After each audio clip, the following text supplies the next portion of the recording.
अस्सलाम वालेकुम व्यूअर्स, आप देख रहे हैं मेरा यूट्यूब चैनल मेरा इस्लाम बाय बिनते हवा। व्यूअर्स, मैं आज आपके साथ एक स्टोरी शेयर करने जा रही हूँ और स्टोरी हज़रत मूसा अलैहिस्सलाम के रिलेटेड है। आई होप आपको ये वीडियो देखकर स्टोरी सुनकर बहुत ही अच्छा फील होगा, आपको पसंद आएगी।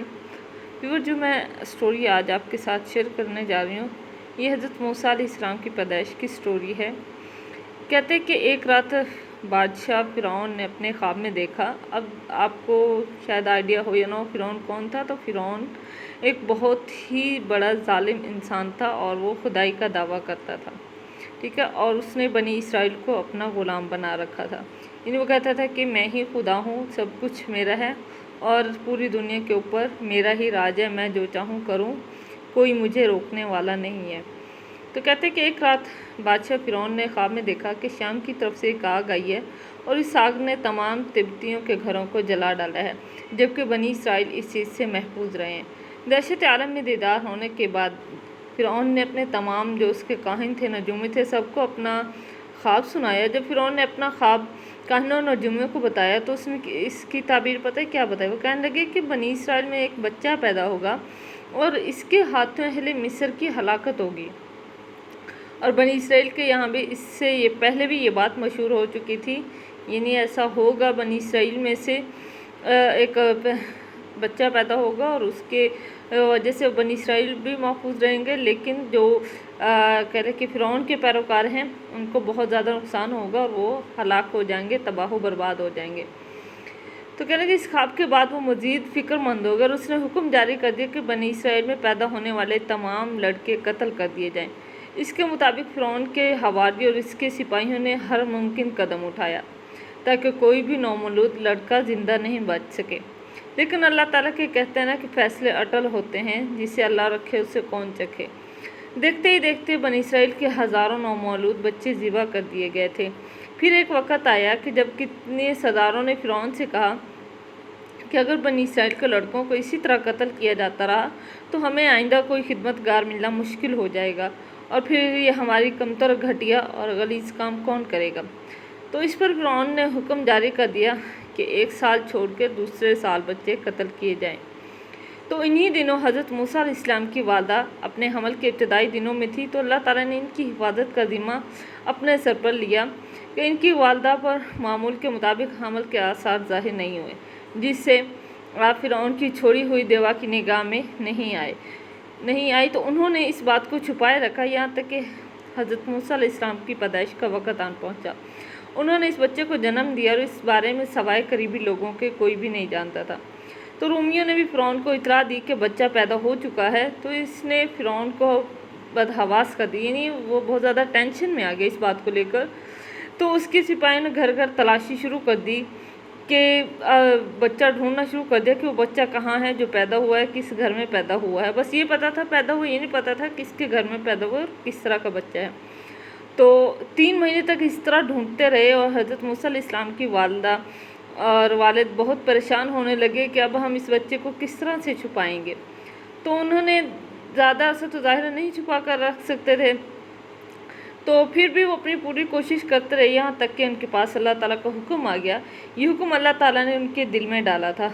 तो हज़रत मूसा अलैहिस्सलाम के वालदा के दिल में ये ख्याल आया कि ताबूत की तरह एक संदूक बनाया जाए और इस बच्चे को संदूक में रख कर दरिया नील के बहाव पर छोड़ दिया जाए।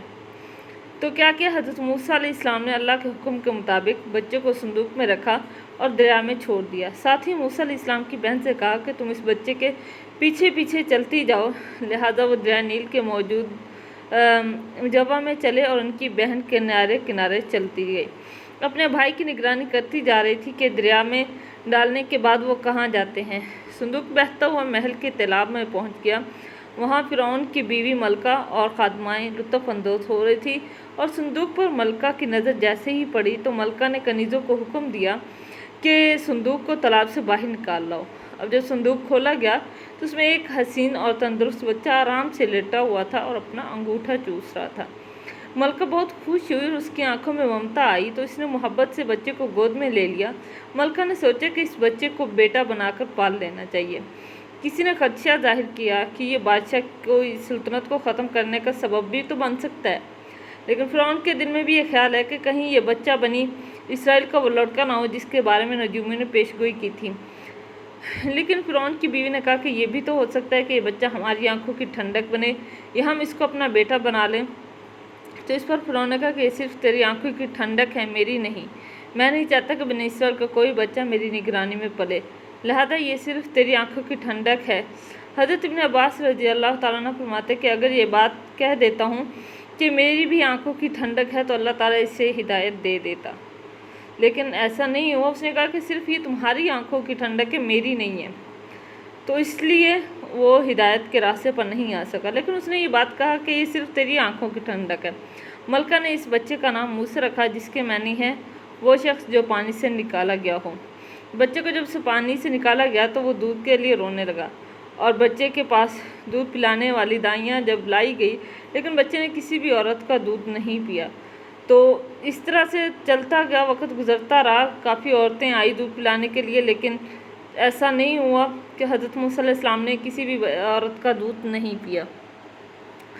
اب حضرت موسیٰ علیہ السلام کی بہن یہ سب کچھ دیکھ رہی تھی، تو اس نے فرعون کی بیوی سے کہا کہ میں تمہیں ایسا گھر نہ بتاؤں تمہارے لیے پرورش کرے اور اس بچے کی خیر خواہ ہوں، اس لیے کہ وہ غریب گھرانہ ہے۔ جب انہیں معلوم ہوگا کہ یہ بچہ فرعون کے گھر سے آیا ہے تو انہیں انعام و اکرام ملنے کی امید ہوگی۔ اس گھر سے نیک سیرت خاتون ہے، وہ اس بچے کو بخوشی دودھ پلانا قبول کرے گی۔ ان کی بیوی نے کہا چلو ٹھیک ہے، لہٰذا آپ کی بہن کے گھر لے کر آ جائیں، ٹھیک ہے، آپ اس کو لے کر آئیں۔ تو وہ حضرت موسیٰ علیہ السلام کی بہن گھر آئی اور والدہ محترمہ نے بچے کو جب دودھ پلایا تو آپ نے فوراً دودھ پینا شروع کر دیا۔ اور چونکہ بچے نے کسی اور کا دودھ پینا قبول نہیں کیا تھا، اس لیے وہ خود بچے کو لے کر آتے تھے۔ اس طرح حضرت موسیٰ علیہ السلام شاہی محل میں پرورش پا کر جوان ہو گئے۔ تو اب وقت آ گیا تھا کہ جب انہوں نے بڑے ہو گئے، جوان ہو گئے، تو اللہ تعالیٰ نے آپ کو نبوت کے منصب پر فائز کر دیا۔ آپ نے بنی اسرائیل کو فرعون سے آزادی بھی دلائی اور مصر سے بھی نکل گئے، اور فرعون بنی اسرائیل کو ختم کرنے کے لیے لشکر لے کر روانہ ہوا۔ جب بنی اسرائیل بحر احمر کے قریب پہنچا تو اللہ تعالیٰ نے ان کے لیے دریا کے بیچ سے راستہ کھول دیا۔ یہ وہی موقع تھا جب فرعون کا وہ خواب پورا ہونے والا تھا اور اس کی بادشاہت اور لاؤ لشکر تباہ و برباد ہونے والی تھی۔ بنی اسرائیل تو سمندر کے پاس چلے گئے، مگر جب فرعون اپنے لشکر سمیت ان کے پیچھے آیا تو سمندر کا یہ راستہ بند ہو گیا اور وہ اپنے لشکر سمیت اس سے سمندر میں غرق ہو گیا، تباہ و برباد ہو گیا۔ تو یہ دیکھیں اللہ تعالیٰ کی نافرمانی کرنے والوں کا یہ انجام ہوتا ہے، آج نہیں تو کل نہیں تو پرسوں، وقت آتا ضرور ہے، کسی نہ کسی طریقے سے اللہ تعالیٰ اپنی نافرمانی کرنے والے کو ضرور سزا دیتے ہیں۔ تو یہ تھی آج کی ہماری ویڈیو۔ آئی ہوپ آپ کو یہ ویڈیو اچھی لگے گی۔ اگر آپ کو ہماری ویڈیو اچھی لگے تو آپ سے ریکویسٹ ہے کہ ہماری ویڈیو کو لائک کریں، شیئر کریں، اور اگر آپ ہمارے چینل پر نیو ہیں تو ہمارے چینل کو بھی سبسکرائب کر لیں۔ ملتے ہیں ایک نئی ویڈیو کے ساتھ، تب تک کے لیے اللہ حافظ۔